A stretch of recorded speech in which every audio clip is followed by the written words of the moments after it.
अस्सलाम वालेकुम फ्रेंड्स। जैसा कि आप जानते ही होंगे यूपीपीएससी यानी Uttar Pradesh public service commission के अंदर 250 न्यू वैकेंसियाँ निकली हुई हैं। अगर आप डिग्री पीजी कैंडिडेट इंडिया के किसी भी स्टेट से बिलोंग करते हो तो आप इन वैकेंसियों के लिए अप्लाई कर सकते हो।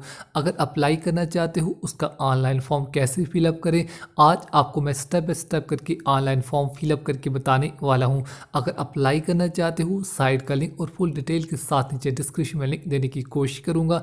वहाँ पर क्लिक करके फुल डिटेल्स क्या क्या रिक्वायरमेंट इंपॉर्टेंट डेट्स वहाँ पर मैं तमाम दिया गया है। उसके बाद जैसे आप अप्लाई वाले टैग पर क्लिक करोगे आप इस पेज पे आ जाओगे। यहाँ पर फॉर्म की स्टार्ट डेट लास्ट वगैरह मेंशन की गई है। इसके अलावा आपको नोटिफिकेशन पढ़ने को मिल जाएगा। मैं रिकमेंड करूँगा अप्लाई करने से पहले आप एक बार नोटिफिकेशन ज़रूर पढ़ लीजिए। अगर पहली बार साइट में गए फॉर्म को फिलअप करना चाहते हो आपने अप्लाई वाले टैग पर क्लिक कर देना है। फॉर्म फिलअप करने के लिए आपने अप्लाई वाले टैग पर क्लिक कर देना है। अप्लाई वाले टैग पर क्लिक करते ही आपके सामने नीचे एक न्यू पेज ओपन हो जाएगा।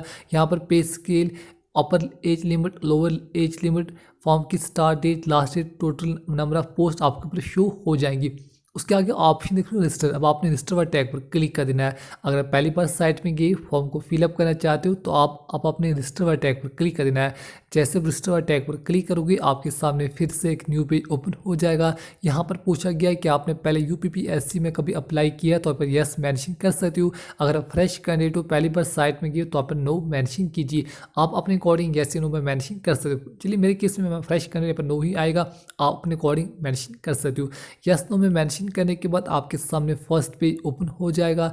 यहाँ पर आपने वन टाइम रजिस्ट्रेशन पहले कंप्लीट कर लेनी है। फॉर्म फिलअप करने के लिए आपने थोड़ा सा यहाँ पर नीचे आ जाना है। नीचे आने के बाद आपने स्टेप बाय स्टेप करके पूरे फॉर्म को कंप्लीट कर लेना है। फर्स्ट कॉलम में जिस भी कैंडिडेट का यहाँ खुद का फॉर्म फिलअप कर रहे हो उस कैंडिडेट का अपने नाम मेंशन कर देना है। याद रही नाम आपने वही मेंशन करना है जो आपकी 10th क्लास की मार्कशीट पर मेंशन होगा। मैं आपको बताने के लिए फॉर्म में XYZ का यूज़ कर रहा हूँ। नाम बिल्कुल ध्यान से मेंशन करने के बाद नेक्स्ट कॉलम में अपना फादर नेम आपने मेंशन कर देना है। अगर फीमेल कैंडिडेट आपकी शादी हो चुकी है तो आप हस्बैंड नेम मेंशन कर सकते हो। इसके अलावा नेक्स्ट कॉलम में यहाँ पर डोमिसाइल आप यूपी के हो तो फिर यस मेंशन कीजिए। अगर आप किसी और स्टेट अगर आप डोमिसाइल यूपी के नहीं हो तो आप नो मेंशन कर सकते हो। अलबत्ता मैक्सिमम पर यूपी से अप्लाई करेंगे डोमिसाइल होंगे तो फिर यस मेंशन करने के बाद कुछ कैटेगरीज आपको पूछी जाएंगी। इनमें से अगर आपके पास कोई भी कैटेगरी है तो आपने ज़रूर यस मेंशन कर देना है। अलग अलग कैटेगरीज आपके ऊपर दी गई हैं। इनमें से अगर कोई भी कैटेगरी अगर यूपी स्टेट डोमिसाइल हो तो ही आपको ऑप्शन दिए जाएंगे, अदरवाइज आपको ऑप्शन नहीं दिए जाएंगे। आप अपने अकॉर्डिंग इन कॉलम को यस नो में मेंशन कीजिए।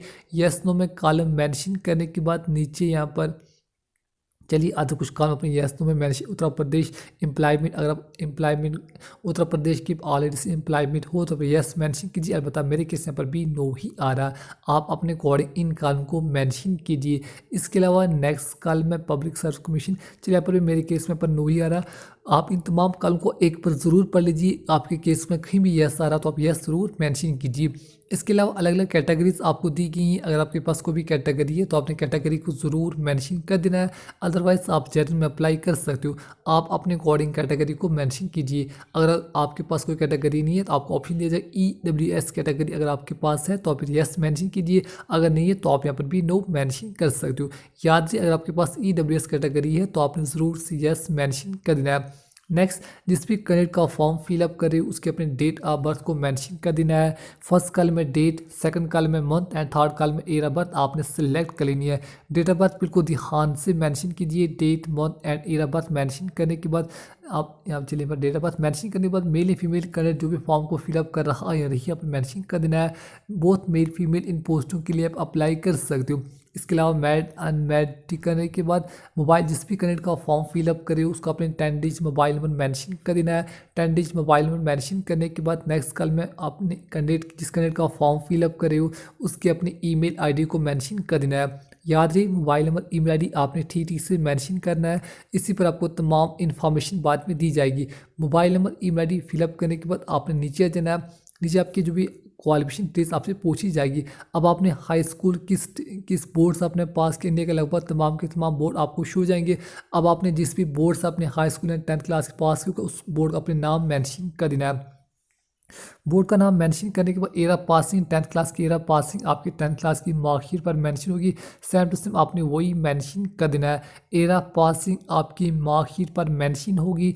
आपने वही मेंशन कर देना है। चलिए मैं एरा पासिंग अपने अकॉर्डिंग पर मेंशन कर देता हूँ। इसके अलावा जो भी आपका 10th क्लास का रोल नंबर, हाई स्कूल का आपका रोल नंबर होगा, आपकी मार्कशीट पर मेंशन होगा, सेम टू सेम आपने वही मेंशन कर देना है। अगर आप 12th क्लास पास हो तो सेम टू सेम ये डिटेल्स आपको अपने नीचे भी मेंशन करनी पड़ेगी।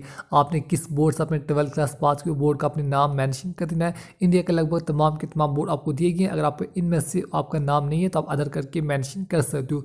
बोर्ड का नाम मेंशन करने के बाद एरा पासिंग सेम टू सेम आपकी यहाँ पर 12th क्लास की मार्कशीट पर मेंशन होगा। एरा पासिंग मेंशन करने के बाद जो भी आपका रोल नंबर होगा, अपने रोल नंबर मेंशन कर देना है। 12th क्लास का रोल नंबर आपकी 12th क्लास की मार्कशीट पर मेंशन होगा। नीचे यहाँ पर अदर क्वालिफिकेशन जो रिक्वायरमेंट, यहाँ पर यस करने के बाद डिटेल्स आपको मेंशन करनी पड़ी। यहाँ पर यस करने के बाद नीचे आपको कैप्चा कोड, जो भी सिक्योरिटी कोड आपको दिया जाएगा। अब आपने कैप्चा कोड फिलअप करने के बाद वैलिड एंड प्रूव टैग पर क्लिक कर देना है। याद रही नीचे आपने जो अदर क्वालिफिकेशन जो रिक्वायरमेंट है, जिस पोस्ट के लिए आप अप्लाई कर रहे हो, यहाँ पर आपने यस वाले टैग पर क्लिक कर देना है। यस वाले टैग पर क्लिक करने के बाद नीचे आपने कैप्चा कोड फिलअप करने के बाद नीचे वैलिड एंड प्रूव टैग पर क्लिक कर देना है। जैसे वेल एंड प्रूव टैग पर क्लिक करोगे, आपके सामने तमाम की तमाम डिटेल्स अभी तक आपको शो हो जाएंगी। आपका नाम, parentage, date of birth, mobile number, email ID, local address, आपके एजुकेशन क्वालिफिकेशन, इसके अलावा जितनी भी अदर डिटेल्स अभी तक आपने फिलअप की होंगी, तमाम की तमाम डिटेल्स आपको शो हो जाएंगी। अगर कोई भी मिस्टेक है तो अभी भी आप इन स्टेप में एडिट वगैरह कर सकते हो। अगर तमाम टेस्ट ठीक है तो आपने आई एग्री वाले टैग पर क्लिक करने के बाद सबमिट एप्लीकेशन वाले टैग पर क्लिक कर देना है। याद है सबमिट टैग पर क्लिक करने के बाद आप कुछ स्टेप में एडिट वगैरह नहीं कर पाओगे।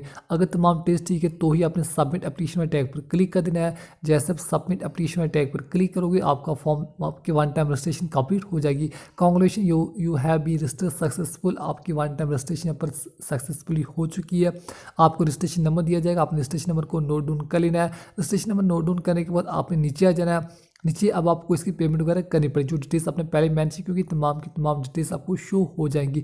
जितनी भी अमाउंट आपसे काटी जाएगी वो अमाउंट आपको शो हो जाएगी। नीचे आपने क्लिक यूट्यूब पे रिक्वायर्ड फी वाले टैग पर क्लिक कर देना है। जितनी भी अमाउंट आपसे काटी जाएगी वो अमाउंट आपको शो हो जाएगी। नीचे आपने क्लिक यूट्यूब पे द रिक्वायरमेंट फ़ी आपने टैग पर क्लिक कर देना है। जैसे फी वाले टैग पर क्लिक करोगे, अब आपके सामने एक न्यू पेज ओपन हो जाएगा। यहाँ पर बताया जाएगा कि आपकी तमाम डिटेल्स अगर ठीक है तो आपने नो वाले टैग पर क्लिक कर देना है। If you want to change, अगर डोमिसाइल वगैरह में चेंज करना चाहो तो ही आपने यस मेंशन करना है। हमारे केस पर नो ही आएगा। कुछ डिटेल्स, आपका नाम, डेट ऑफ बर्थ, आप अदर डिटेल्स आपको शो हो जाएंगी। पेमेंट करने के लिए आपने थोड़ा सा पर नीचे आ जाना है। नीचे आने के बाद आपने स्टेट बैंक ऑफ इंडिया के जो गेटवे चूज़ करने के बाद नीचे प्रोसीड फॉर फी डिपॉजिट वाले टैग पर क्लिक कर देना है। जैसे फी डिपॉजिट वाले टैग पर क्लिक करोगे, ये पेज आपको रिडायरेक्ट करने मेन पेज, पेमेंट पेज आपको ले जाएगा। यहाँ पर अपने net banking, credit card, debit card, ATM card के जरिए अपनी पेमेंट वगैरह कर लेनी है। पेमेंट करने के बाद आपने एक बार का ध्यान रखना, आपने लॉगिन करके यूज़र नेम पासवर्ड के जरिए लॉगिन करके आपका फ़ोटो और सिग्नेचर अपलोड करना पड़ेगा। याद रहे, पेमेंट करने के बाद आपको लॉगिन करके फ़ोटो और सिग्नेचर अपलोड करना पड़ेगा। फ़ोटो सिग्नेचर अपलोड करने के बाद आपने फाइनल सबमिशन वाले टैग पर क्लिक कर देना है। फाइनल सबमिशन वाले टैग पर क्लिक करने के बाद आपने ध्यान से इसकी हार्ड कॉपी या तो प्रिंट या फिर स्क्रीनशॉट या फिर डाउनलोड करके अपने फ़ोन वगैरह में रख लेना है। तो बस इस तरह से आसानी से UPPCSC के अंदर जो 250 न्यू वैकेंसियाँ निकली हुई हैं, आप उनके लिए अप्लाई कर सकते हो। आज के लिए इतना ही, मिलते हैं इंशाल्लाह अगली वीडियो में एक नई वीडियो के साथ। अपना बहुत सारा ख्याल रखिए। अल्लाह हाफ़िज़।